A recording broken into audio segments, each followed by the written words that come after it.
સ્પર્ધાત્મક પરીક્ષાઓની તૈયારી વખતે એવા કેટલાક સવાલો હોય છે જે આવડતા હોવા છતાં પણ બહુ સમય લઈ લે છે.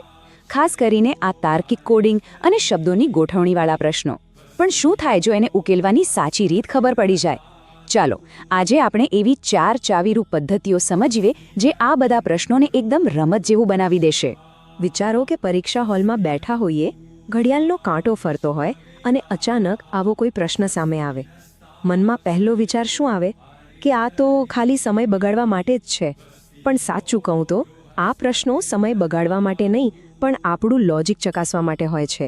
અને એ લોજિકને પકડવાની એક ચોક્કસ રીત પણ હોય છે. અને એ રીતનો આખો સાર અહીંયા છે. ગમે તેટલો અઘરો કે ગૂંચવાડા ભર્યો કોડિંગનો પ્રશ્ન કેમ ન હોય, એ મોટા ભાગે આ 4 પદ્ધતિઓમાંથી જ કોઈ એક પર આધાર રાખતો હોય છે. એકવાર આ 4 પેટર્ન મગજમાં બરાબર બેસી ગઈ પછી કોઈ પણ કોયડો ઉકેલવો એ ડાવા હાથનો ખેલ બની જશે. તો આપણે શું જોવાના છે? ચાલો ફટાફટ એક નજર નાખી લઈએ. શરૂઆત કરીશું સૌથી સરળ રીત એટલે કે મૂળાક્ષર ક્રમથી. પછી જોઈશું શબ્દકોશનો ક્રમ, એ પછી મધ્ય અક્ષર કેવી રીતે શોધવો, અને છેલ્લે થોડી અલગ પણ મજેદાર વિપરીત કોડિંગ પદ્ધતિ.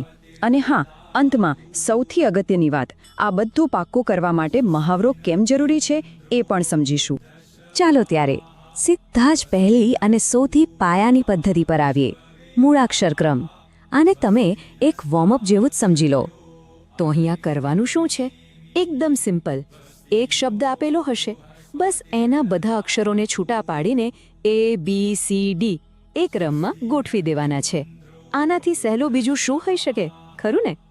ચાલો ઉદાહરણ તરીકે રીઝન શબ્દ લઈએ. એના અક્ષરો છે REASON.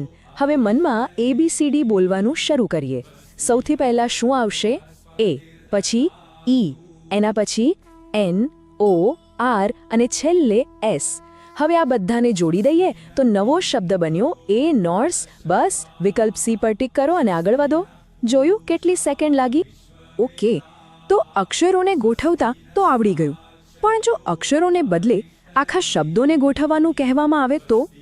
એના માટે છે આપણી બીજી પદ્ધતિ, જે બિલકુલ ડિક્શનરીની જેમ જ કામ કરે છે.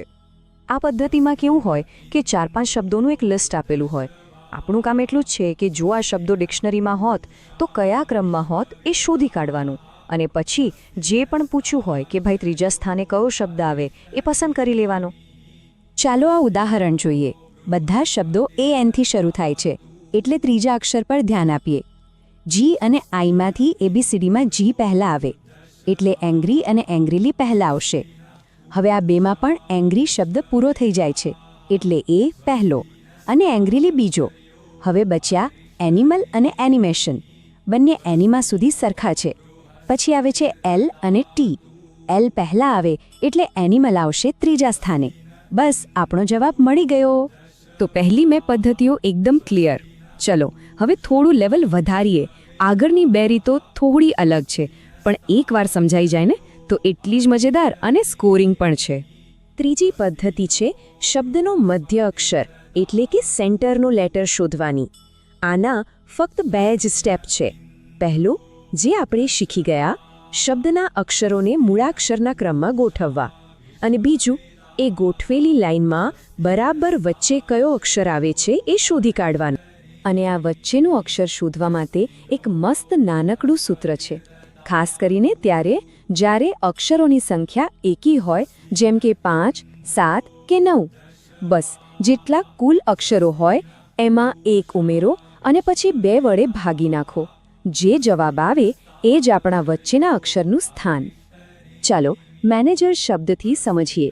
એમાં કુલ કેટલા અક્ષરો છે? 7. બરાબર. પહેલાં એને મૂળાક્ષરના ક્રમમાં ગોઠવીએ તો મળશે AAEGNNR. હવે પેલું સૂત્ર વાપરીએ. 7 + 1 / 2 એટલે કે 8 / 2. જવાબ આવ્યો 4. એનો અર્થ કે ચોથા સ્થાન પર જે અક્ષર છે એ આપણો જવાબ છે. અને અહીં ચોથા સ્થાને G છે. કેટલું સિમ્પલ. અને હવે આવે છે ચોથી અને સૌથી રસપ્રદ પદ્ધતિ. આ પદ્ધતિમાં થોડું ઊંધું વિચારવાનું છે.